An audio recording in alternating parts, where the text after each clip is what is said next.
Fil-Parlament ġew żvelati fatti ġodda, provi iswed fuq l-abjad. Robert Abela ilu mill-inqas sentejn jaf bil-ħadma tal-Vitals u Stewart u baqa' m'għamel assolutament xejn. Dakinhar u ċoe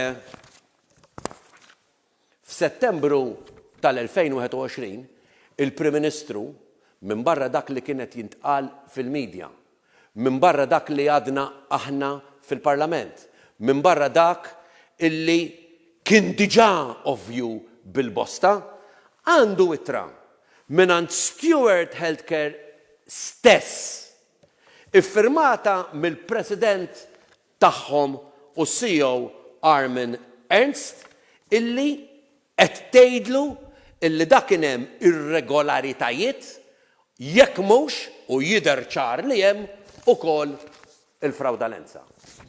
Dak iż-żmien kienet għaddejja il-kawża għadha, ma kienx għad hemm il-ġudizzju.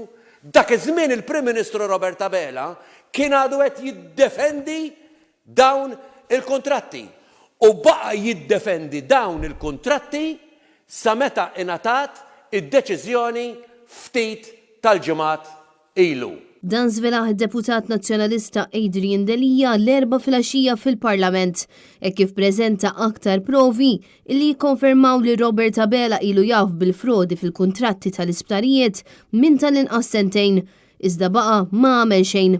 Anzi mhux talli baqa' ċass, talli baqa' jiddefendi din il-konċessjoni tal-isptarijiet fil-qrati ta' Malta. Adrian Delija preżenta 8 dokumenti fil-Parlament, dokumenti mill-Eurostat, emails dwar diskussjonijiet mal-Gvern qabel Stewart ħadet il-konċessjoni, dokument dwar tentattivi ta' ristrutturar tal-konċessjoni, ftehim bejn il-Gvern datat 22 ta' Awwissu 2019, ittra mill-Gvern li tapprova tibdil fil-kontroll tal-kumpanija konċessjonarja, email tal-Avukat tal-Istat dwar rinegozjar tal-konċessjoni u ittra ta' protesta mibgħuta f'Settembru tal-2021 iffirmata minn Stewart lil Prim Ministru Robert Abela u lill-Avukat tal-Istat li tesponi l-isfond tan-negozjati. U propju f'din l-ittra, id-diriġenti ta' Stewart iddikjaraw li l-loti tal-kuntratt lil Vitals kien fraudolenti u li hemm indikazzjonijiet ċari li kien jeħtieġ aktar investigazzjoni.